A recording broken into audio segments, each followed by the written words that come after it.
en medio del vasto e implacable océano, donde no hay testigos, ni leyes, ni segundas oportunidades, rodeados solo por la inmensidad del agua y la fuerza caprichosa del viento, un barco podía parecer, a primera vista, una democracia flotante.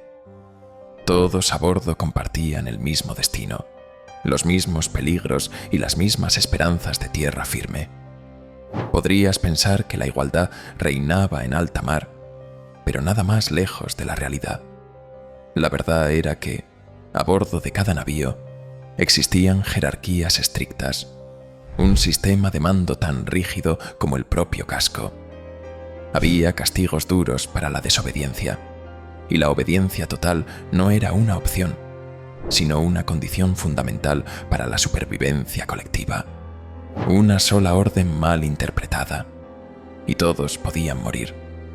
Y en el corazón de toda esa estructura de poder, en el epicentro de la autoridad, había un objeto, uno solo, aparentemente humilde, pero investido de una autoridad inquebrantable.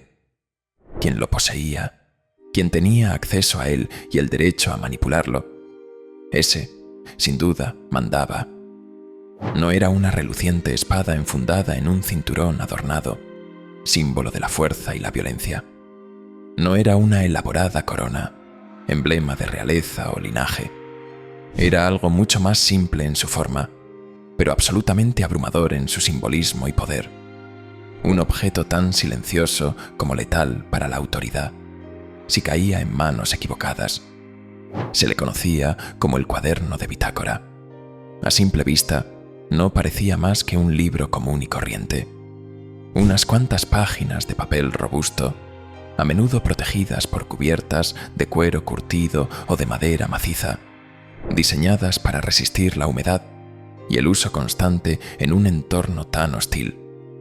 Pero en ese cuaderno, con una caligrafía a menudo apretada y precisa, se registraba absolutamente todo. Desde la ruta diaria del barco, el rumbo exacto y las coordenadas celestes, hasta las impredecibles condiciones del mar y los caprichosos cambios de viento. Cada incidente, por trivial que pareciera, cada maniobra importante, cada cambio de guardia, y lo más crucial, cada una de las órdenes importantes dadas por el capitán o los oficiales, quedaban inmortalizadas en esas páginas. Era, en esencia, la voz escrita del capitán, su voluntad plasmada en tinta. Pero más allá de ser un mero diario de viaje, era también su más formidable escudo. Porque si en algún momento la tripulación se atrevía a cuestionar su liderazgo, si surgían dudas sobre una decisión arriesgada o un cambio de plan, bastaba con abrir el cuaderno. Ahí estaban sus decisiones, claras y concisas, sin espacio para la reinterpretación o la amnesia conveniente.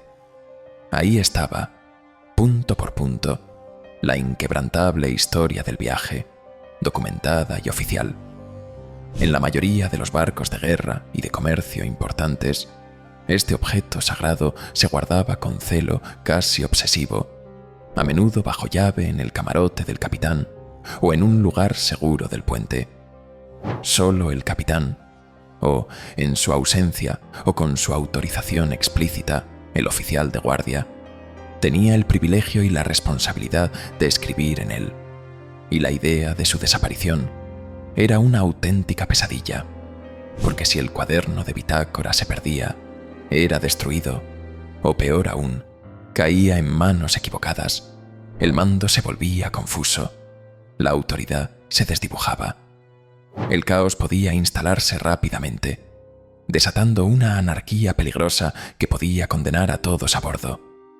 Hubo motines que no comenzaron con gritos, sino con el crujido de una cerradura forzada. Porque en caso de motines, ese terrorífico escenario que era la peor pesadilla de cualquier capitán, el cuaderno de bitácora era lo primero que buscaban los sublevados. No las armas del arsenal, sino el libro. Porque quien lograba controlar el cuaderno, controlaba el relato. Y en alta mar, en esa inmensidad desolada donde no había jueces imparciales, ni testigos externos, ni ley más allá de la del capitán. El relato lo era todo. Era la verdad que prevalecería, la justificación de las acciones, la base de cualquier futuro juicio. Y la importancia del cuaderno no terminaba con la travesía. Si el barco lograba llegar a puerto y surgían dudas sobre lo ocurrido durante la travesía, ya fuera por disputas comerciales, por investigaciones de naufragios o por acusaciones de crímenes a bordo, las autoridades portuarias o navales lo primero que pedían era ver la bitácora. Era considerada una prueba legal irrefutable, una evidencia escrita que contenía la versión oficial de los hechos. Era una línea directa con la supuesta verdad, o al menos con la versión que el capitán quería que se creyera. Su palabra, plasmada en esas páginas, era casi ley.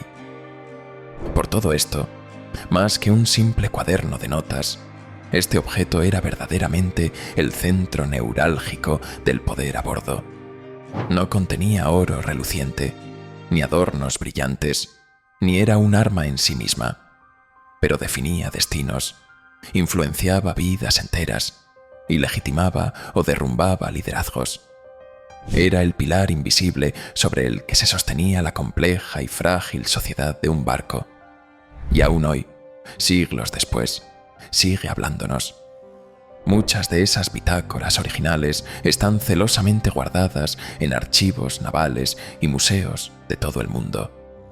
Y es gracias a ellas, a esos testimonios escritos con tinta y sudor, que conocemos historias fascinantes que de otro modo se habrían perdido para siempre en las brumas del tiempo.